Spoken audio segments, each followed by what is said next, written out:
The sound of vultures circling overhead welcomed Hannah Pierce to Concordia, Kansas, in the spring of 1876. A town she'd chosen from a tattered newspaper advertisement promising a fresh start for those brave enough to claim it. At 22, Hannah clutched her swollen belly as the stagecoach jostled over the final stretch of dusty road. Her husband James, lost to a mining accident 6 months prior, wouldn't be there to see their child born. The wedding band she still wore felt heavy on her finger, a reminder of what should have been. "Concordia up ahead, madam," the driver called down. "You got someone meeting you." Hannah adjusted her bonnet, hiding the weariness in her eyes. "No, sir. Just myself, and the promise of a position at the general store." The stagecoach rumbled into town, passing weathered storefronts and saloons before coming to a halt before the Concordia General Store. The wooden sign swayed in the Kansas wind, creaking on rusty hinges. Hannah gathered her single valise and prepared to disembark, the weight of her 8-month pregnancy making each movement deliberate and careful. Mr. Holloway, the store owner, emerged from the doorway, his face pinched with displeasure. "Mrs. Pierce, I presume?" His eyes lingered on her midsection. "Your condition wasn't mentioned in your letter." Hannah straightened her spine. "I assure you, Mr. Holloway, my condition won't affect my ability to work." His thin lips pressed together. "I hired a shopkeeper, not a nursemaid. I've no use for a woman who'll be tending to a wailing infant while customers wait." He turned back toward the store. "Position's been filled. Good day to you." The stagecoach had already departed, leaving Hannah alone on the wooden sidewalk. Dust swirled around her ankles as townspeople passed by, some staring openly at the pregnant stranger. Her throat tightened, but she refused to let tears fall. "Not here, not now." "Excuse me, madam." A deep voice pulled her attention away from her predicament. "You look like you could use some assistance." Hannah turned to find a tall man with sun-weathered skin and kind eyes standing beside her. His clothes were dusty from the trail, and a worn cowboy hat was tipped back on his head. A star-shaped badge gleamed on his chest. "Sheriff Owen Daniels," he said, offering a slight bow. "Welcome to Concordia." "Hannah Pierce," she replied, adjusting her grip on her valise. "I seem to have arrived to a position that no longer exists." Owen's gaze took in her situation with a single sweep. "Holloway changed his mind, I take it?" He shook his head. "Man's got the personality of a rattlesnake and half the charm. Come along, Mrs. Pierce. The boarding house down the way might have a room available." With few options before her, Hannah followed the sheriff down the boardwalk. His steady presence provided a buffer between her and the curious stares of the townsfolk. The late afternoon sun cast long shadows as they approached a 2-story white building with a wraparound porch. "Mrs. Abernathy runs a respectable establishment," Owen explained as they climbed the steps. "She might be able to help you find suitable employment, too." Mrs. Abernathy proved to be a stern-faced woman with silver-streaked hair and sharp eyes that missed nothing. She looked Hannah up and down, her gaze lingering on her belly. "I've one room available at the back of the house," she said after Sheriff Daniels made the introductions. $5 a week, meals included. I don't allow gentlemen callers, and I expect all my boarders to maintain proper decorum." "I understand," Hannah replied. "I can pay for 2 weeks in advance." She reached into her reticule, retrieving some of the precious money she'd saved. After settling into the small but clean room, Hannah sat on the edge of the narrow bed. The room contained only the essentials: a washstand, a chest of drawers, and a rocking chair beside the window. She placed a hand on her belly, feeling the baby shift. "We'll manage," she whispered. "Somehow we'll manage." The following days saw Hannah inquiring at every business in Concordia. Each time, her condition was met with refusals, some polite, others less so. The dressmaker needed someone who could stand for hours. The schoolteacher position required someone unmarried. The hotel wouldn't employ a woman about to become a mother. By the end of her first week, Hannah's funds were dwindling. She took to doing laundry for some of the townswomen, earning just enough to extend her stay at the boarding house. Each night, she rocked in the chair by the window, watching the stars and speaking softly to the child within her. Sheriff Daniels checked on her periodically, bringing small parcels of food or news of potential work. His visits became a bright spot in her increasingly difficult days. The mercantile might need help with their bookkeeping, he told her one evening as they sat on the boarding house porch. Owner's wife used to handle it, but her eyesight's failing. Hannah nodded gratefully. I'll inquire tomorrow. My father ensured I was proficient with numbers. Owen smiled, the corners of his eyes crinkling. You're a determined woman, Mrs. Pierce. Hannah, she corrected gently. And determination is all I have left. The mercantile owner, Mr. Stevens, agreed to let Hannah organize his accounts 2 mornings a week. The pay was modest, but it was something. For the first time since arriving in Concordia, Hannah felt a flicker of hope. That hope dimmed considerably when she overheard Mrs. Abernathy speaking to another boarder in the kitchen one evening. Poor thing won't last the birth, the older woman was saying. Too small in the hips, and no doctor within 20 miles who knows how to handle complications. Seen it before. Such a pity. Hannah retreated to her room, heart pounding. She'd had no choice but to come to Concordia. The mining town where James had died held too many memories, and her own family back east had disowned her when she married a man they deemed beneath her station. As her time grew closer, Hannah found herself frequently in Owen's company. The sheriff brought her books from his personal collection and often escorted her to and from the mercantile. Though he maintained a respectful distance, Hannah couldn't help noticing the gentle way his eyes followed her, or how his hand would hover near her elbow when they walked together. You never speak of the baby's father, Owen remarked one evening as they shared a simple supper on the boarding house porch. Hannah's fingers traced the gold band on her finger. James died in a mining accident before he knew about the baby. We'd been married just over a year.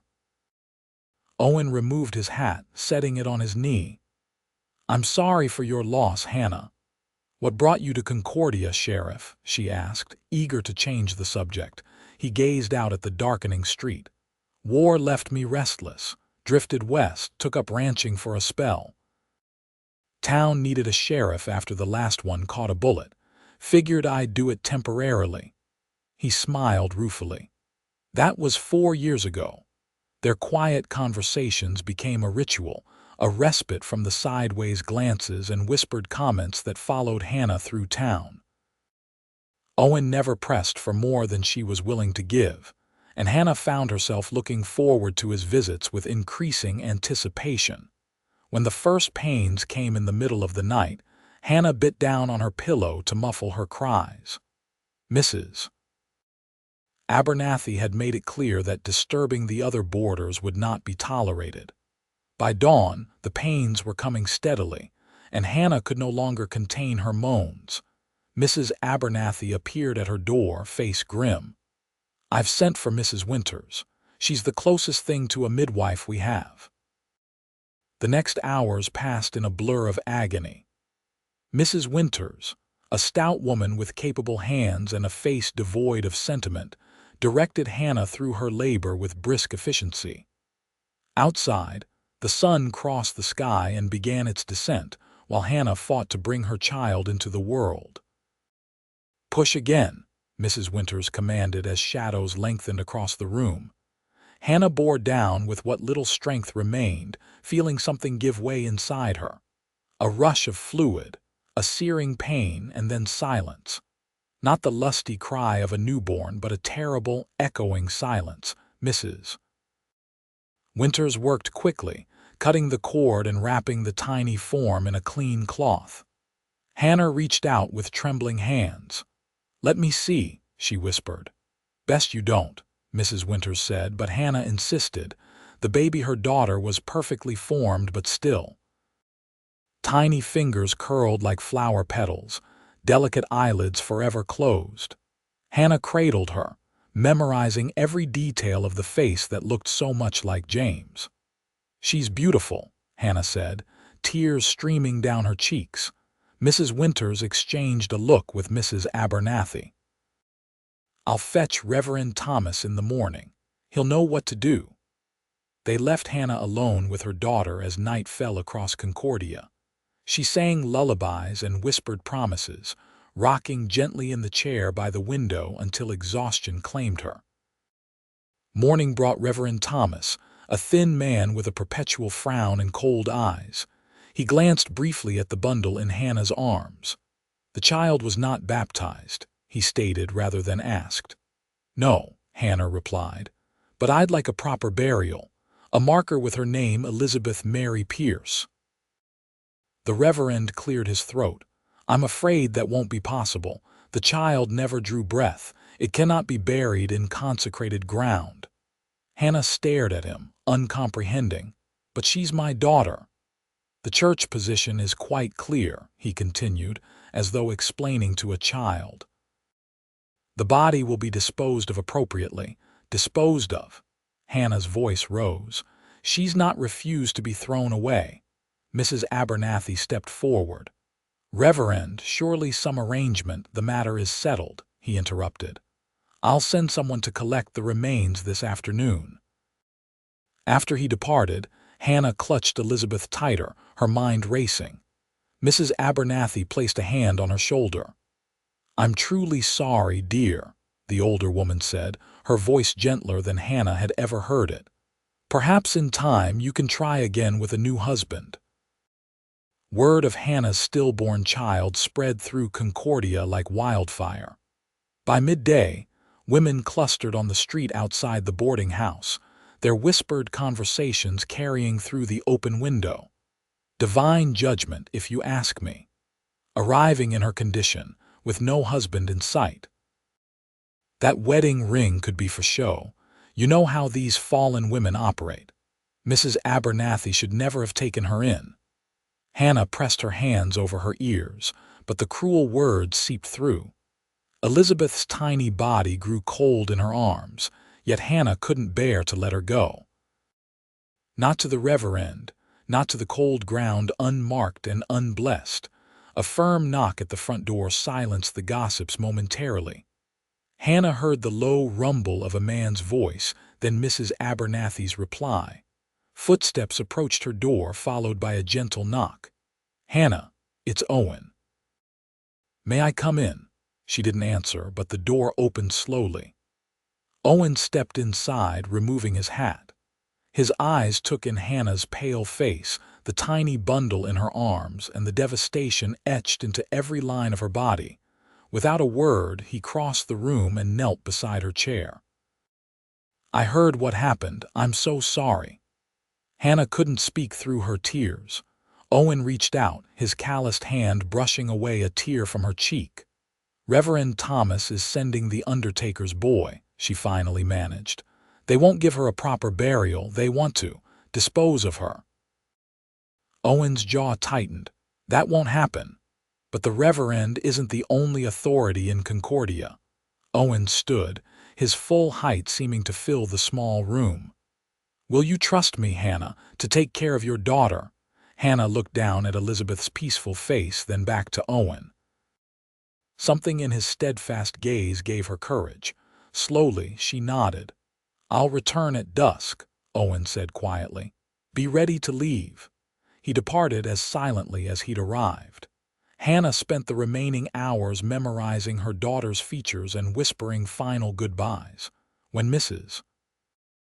Abernathy checked on her, she found Hannah sitting calmly, her grief momentarily contained behind a dam of necessity. "The undertaker's boy came by," Mrs. Abernathy said hesitantly. "Reverend Thomas sent him. "Please tell him I'm not ready," Hannah replied, her voice surprisingly steady. "I need one more night." Mrs. Abernathy seemed about to protest, then nodded. "One night. I'll tell him to return tomorrow." As the sun set, casting long shadows across the wooden floor, Hannah wrapped Elizabeth more securely and placed her in a small basket she'd purchased weeks earlier for laundry. A soft knock at her window startled her. Owen's face appeared behind the glass, and he gestured for her to open it.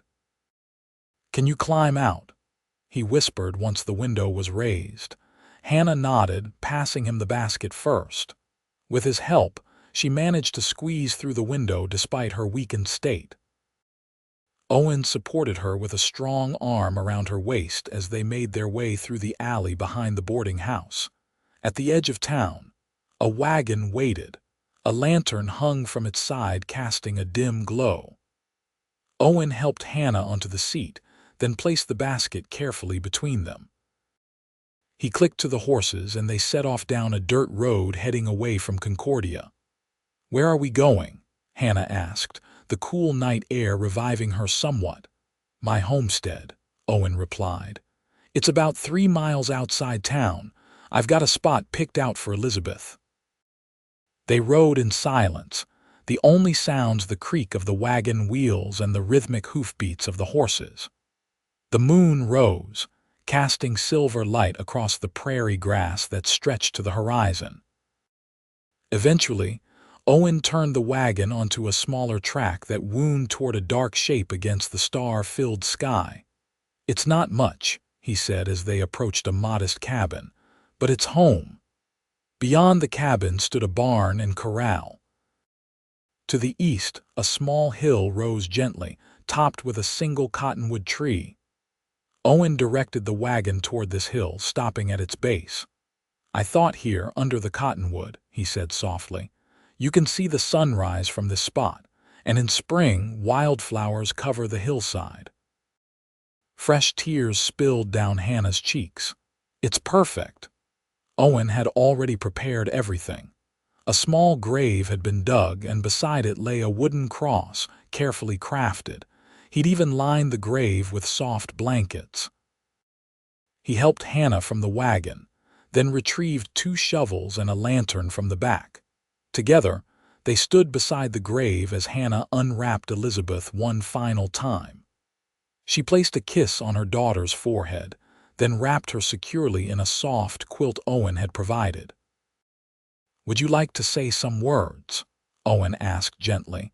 Hannah nodded, gathering her strength. "Elizabeth Mary Pierce, you were loved every moment of your existence. Your father would have adored you as I do. May angels guide you to peaceful rest until we meet again." Owen added his own prayer, his deep voice steady in the quiet night. Then, with infinite care, Hannah placed her daughter in the grave. Owen offered her the first handful of earth. "So she knows her mother's touch even in rest," he explained. Hannah scattered the soil, then stepped back, unable to continue. Owen finished the task, working steadily until a small mound marked Elizabeth's resting place. He planted the cross at the head of the grave, then stood beside Hannah as she wept openly. When her tears finally subsided, exhaustion threatened to overwhelm her. Owen led her to a flat boulder near the grave and encouraged her to sit. He joined her and, without hesitation, pulled her into his embrace. "I've got you," he murmured against her hair. "You're not alone." Hannah surrendered to his strength, too weary to maintain propriety or distance. As the night deepened around them, Owen held her, offering silent comfort. Stars wheeled overhead, and a gentle breeze stirred the leaves of the cottonwood. "Why are you doing this?" Hannah finally asked. "You barely know me." Owen was quiet for a long moment. "I recognize the look in your eyes. It's the same one I saw in my sister's when she lost her little boy. She didn't have anyone to help her through it. I couldn't be there for her then, but I can be here for you now." "Thank you," Hannah whispered, the words wholly inadequate for what he'd done. They stayed there through the night, Owen's strong arms keeping her safe as grief washed over her in waves. Sometimes she cried.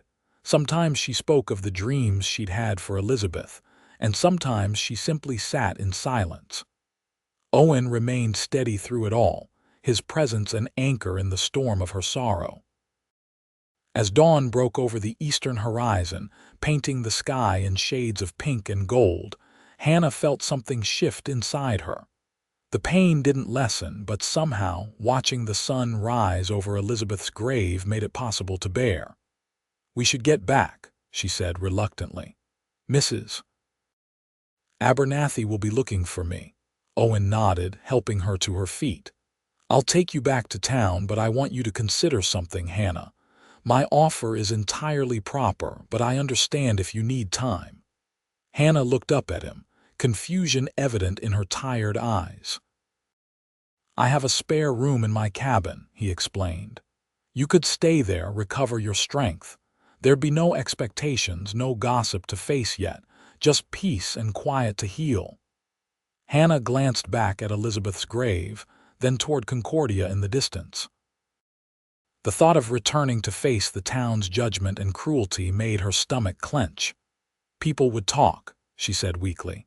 Owen shrugged. "People already talk. Question is, do you care more about their opinions or your own well-being?" Put that way, the decision seemed obvious.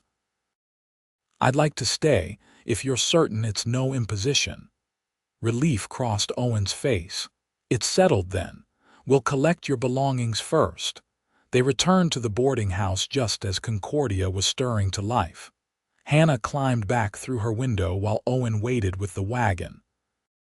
She quickly packed her few possessions, wrote a brief note to Mrs. Abernathy explaining her departure and enclosing payment for her final week, and climbed back out to freedom. Owen's homestead was modest, but well-tended. The main cabin consisted of a central living area with a stone fireplace, a small kitchen, and 2 bedrooms separated by rough wooden walls. A covered porch wrapped around 2 sides of the structure, offering views of the prairie and the distant outline of Concordia. "It's not fancy," Owen said as he carried her valise inside, "but it's weather-tight and comfortable." "It's lovely," Hannah replied honestly. After weeks in the cramped boarding house room, the cabin felt spacious and welcoming. Owen showed her to the smaller of the 2 bedrooms. A narrow bed with a colorful quilt stood against one wall, a chest of drawers against another. A small window overlooked the eastern hillside where Elizabeth rested. "Get some rest," Owen suggested. "I'll be outside tending to chores if you need anything." Left alone, Hannah unpacked her few belongings, then lay down on the bed. Exhaustion from the birth, the grief, and the night outdoors caught up with her, and she fell into a deep, dreamless sleep. When she woke, the sun was high. Hannah washed her face in the basin Owen had left, then ventured out to the main room. A pot of stew simmered on the stove, filling the cabin with savory aromas that reminded Hannah she hadn't eaten in more than a day. Owen entered from outside, carrying an armful of firewood. He smiled when he saw her. "You're up, feeling any better?" "A little," she admitted. "Thank you for the bed, and the stew smells wonderful."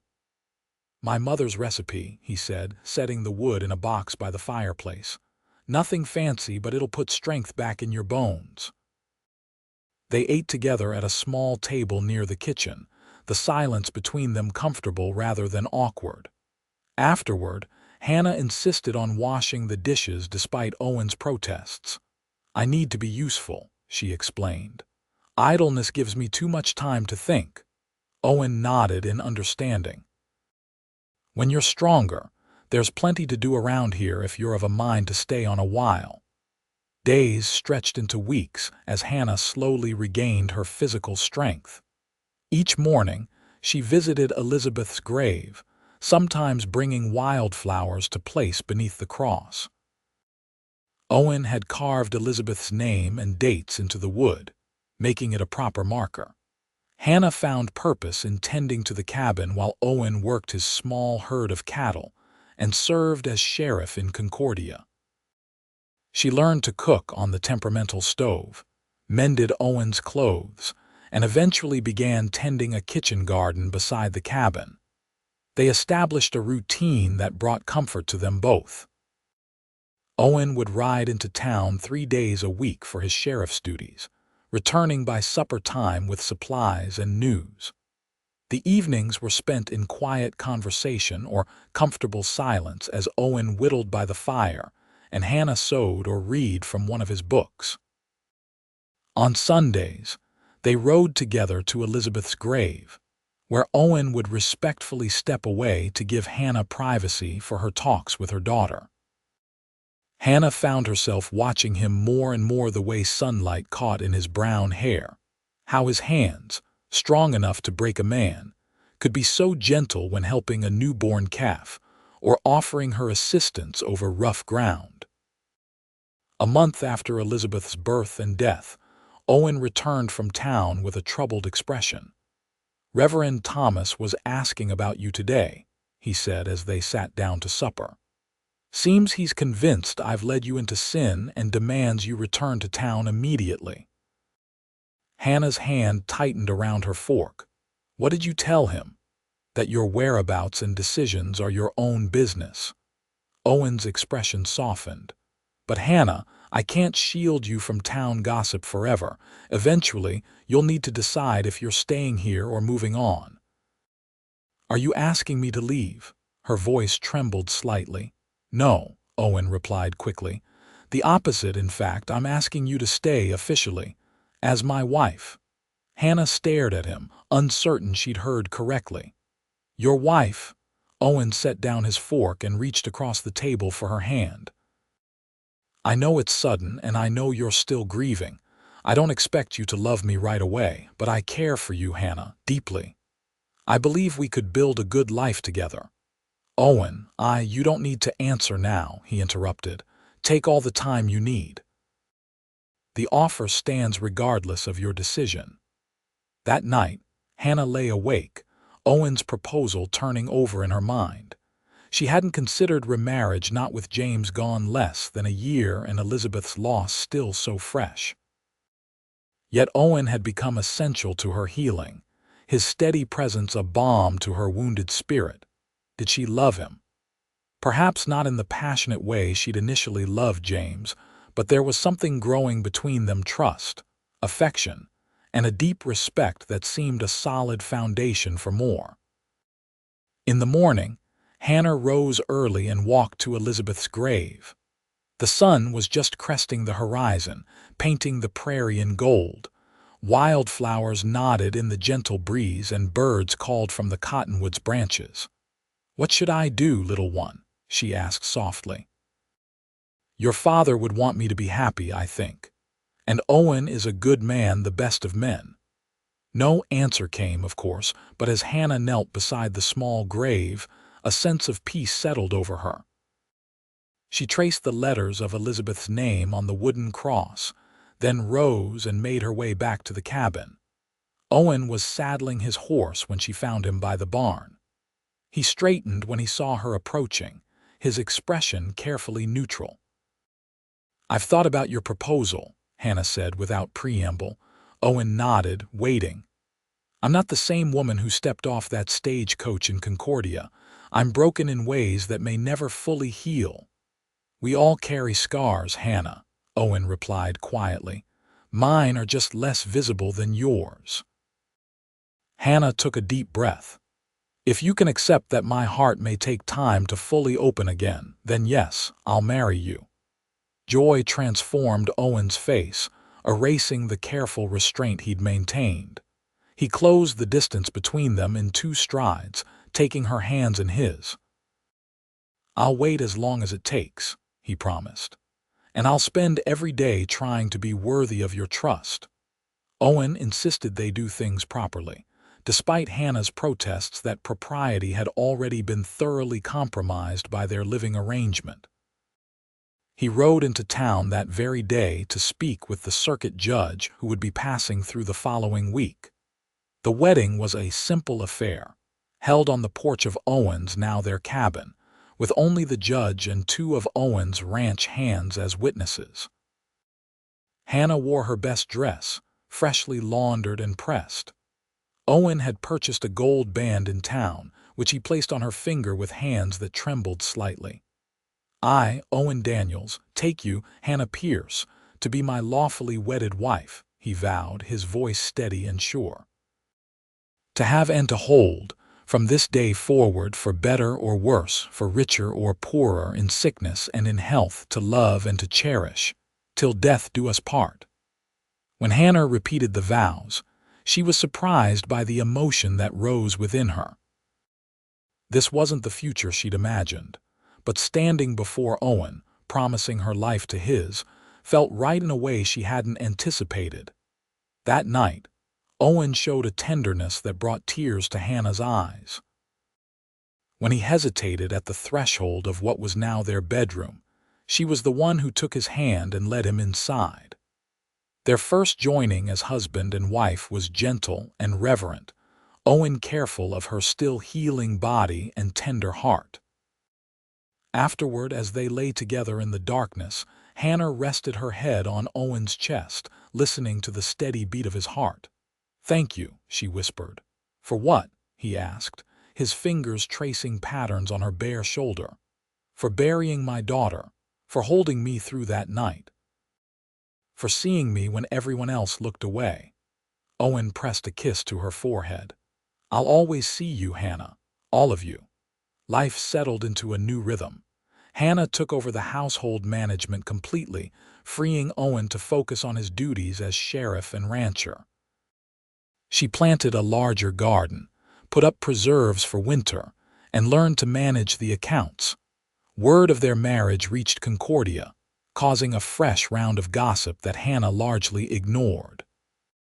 A few of the women from town, curious about the sheriff's new wife, made social calls that were more reconnaissance than genuine fellowship.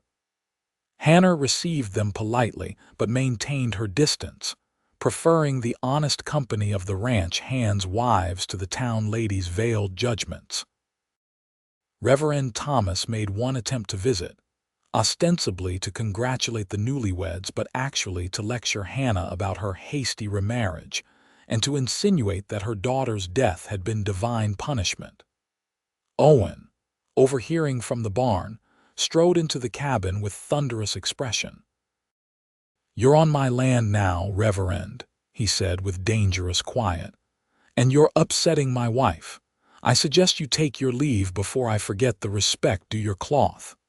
The Reverend departed hastily and never returned. After that incident, the town seemed to accept that Hannah Daniels, no longer Hannah Pierce, was firmly established as the sheriff's wife, and beyond the reach of their gossip. As autumn approached, bringing cooler temperatures and golden light to the prairie, Hannah discovered she was expecting again. The news brought a complicated mix of joy and fear. She delayed telling Owen, uncertain how to express her conflicted emotions. One evening, as they sat on the porch watching the sunset, Owen reached for her hand. "Something's troubling you, has been for weeks now." Hannah took a deep breath. "I'm with child." Owen's face lit with joy, then quickly sobered as he registered her expression.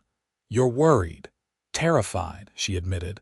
"What if I lose this baby too? I don't think I could survive that again." Owen pulled her gently into his arms. "We'll face whatever comes together.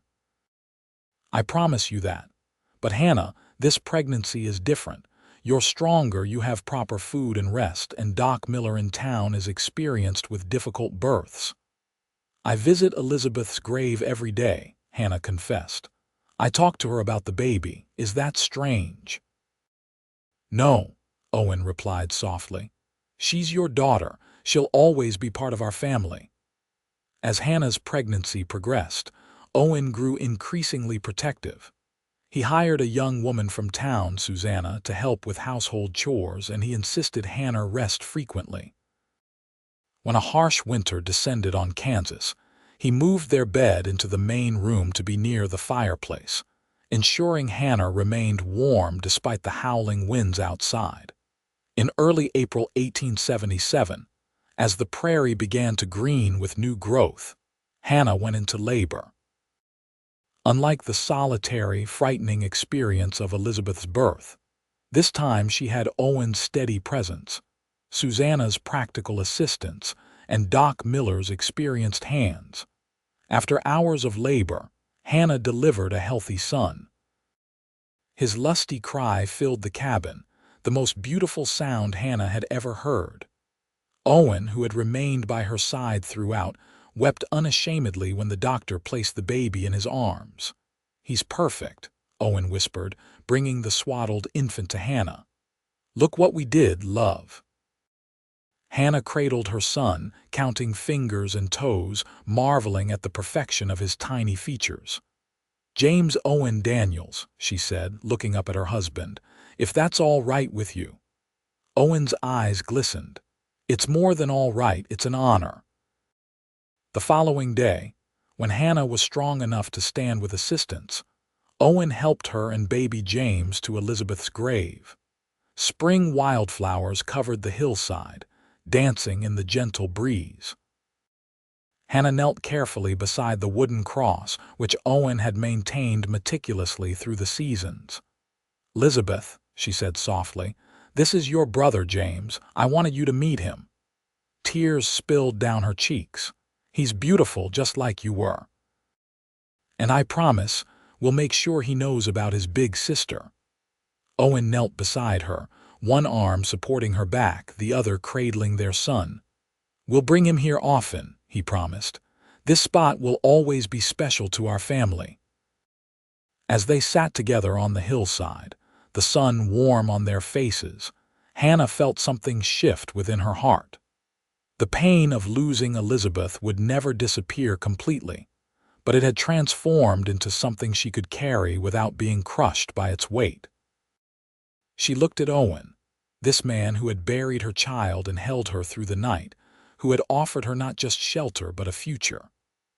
The love that had been growing steadily within her heart now bloomed fully, undeniable and strong. "I love you," she said, the words emerging without conscious thought. Owen's expression softened, his eyes reflecting the depth of his own feelings. "I've been waiting to hear those words," he admitted. "Hoping but not pushing. I've felt it for some time," Hannah explained. "But saying it aloud seemed like letting go of the past. I wasn't sure I was ready. And now," Hannah looked down at their son, then to Elizabeth's grave, and finally back to Owen's patient face. "Now I understand that loving you doesn't diminish what came before. It honors it. James, Elizabeth, and you're all part of my heart." Owen leaned forward, pressing his forehead gently against hers. "And you are all of mine." As the years passed, the Daniels family grew. A daughter, Sarah, joined them 2 years after James, followed by twin boys, Thomas and William, 3 years later. Owen eventually passed his sheriff's badge to a younger man, focusing entirely on expanding their ranch into one of the most prosperous in the county. Hannah established a tradition of bringing each new child to meet Elizabeth. The wooden cross was eventually replaced with a proper headstone, a small angel atop the marble marker. The cottonwood tree grew taller and broader, its canopy providing shade for family picnics and quiet contemplation. On the 10th anniversary of Elizabeth's birth and death, the entire family gathered on the hillside. James, now 9 and bearing a striking resemblance to his father, helped his younger siblings place flowers on the grave. 8-year-old Sarah, with Hannah's auburn hair and quiet determination, arranged the blooms with artistic care. The 5-year-old twins darted about, their energy boundless even in this solemn setting. "She would have been 10 today," Hannah said softly to Owen as they watched their children. "I wonder what she would have been like." "She would have been like you," Owen replied, his arm secure around her waist. "Strong and beautiful and kind." Hannah leaned against his shoulder, grateful for his steady presence that had carried her through the darkest days to this moment of peace. The pain of loss remained, a shadow that occasionally darkened even the brightest days, but it no longer defined her. As the sun began to set, painting the prairie in shades of gold and crimson, Hannah gathered her family together. They formed a circle around Elizabeth's grave, hands joined in remembrance and gratitude. "Elizabeth Mary," Hannah said, her voice clear in the evening air, "you were with us for such a brief time, but your impact has been immeasurable. Because of you, I found the strength to continue. Because of you, I found love again." She squeezed Owen's hand. "Because of you, this family exists." Owen cleared his throat, emotion evident in his voice as he continued. "We honor your memory by living fully, by loving deeply, and by remembering always that the most precious gifts can come from the deepest sorrows." James, serious beyond his years, spoke next. "I promise to always remember my big sister, even though I never met her." Each child added their own words, simple and heartfelt, creating a tapestry of remembrance that wrapped around them all. As they walked back to the house together, the setting sun at their backs, Hannah felt a sense of completion. Her journey had begun in loss and loneliness on that dusty Concordia street, but it had led to this, a life rich with love, purpose, and the quiet strength that comes from surviving the unsurvivable. That night, after the children were asleep, Hannah and Owen sat on the porch swing, watching the stars emerge in the vast Kansas sky. "You ever regret it?" Hannah asked suddenly. "Taking in a grieving widow that day, getting involved in my mess?" Owen turned to her, surprise evident in his expression. "Regret the best decision of my life, not for a single moment." He brushed a strand of hair from her face, his touch as gentle now as it had been when he first held her through her grief. "You and our children are everything to me. Even though our beginning was so marked by sorrow, especially because of that," Owen replied. "We built something beautiful from broken pieces, Hannah. That makes it all the more precious." Hannah rested her head against his shoulder, listening to the familiar rhythm of his heartbeat. Beyond the house, the prairie stretched endlessly under the starlit sky, and on the eastern hill, the cottonwood stood sentinel over Elizabeth's resting place. In the decade since that terrible, beautiful night when Owen had buried her child and held her through her darkest hours, Hannah had learned that grief and joy could coexist, that endings could become beginnings, and that love patient, steadfast love could heal even the deepest wounds. "Thank you," she whispered, the words encompassing everything that had passed between them. Owen pressed a kiss to her forehead. "For what?" "For seeing possibility when all I could see was loss, for giving me a family when I thought mine was gone forever." "We gave that to each other," Owen corrected gently. "And we'll continue to every day for the rest of our lives." As the night deepened around them, Hannah Daniels closed her eyes, secure in the embrace of the man who had first seen her not as a burden or a scandal, but as a woman worth saving.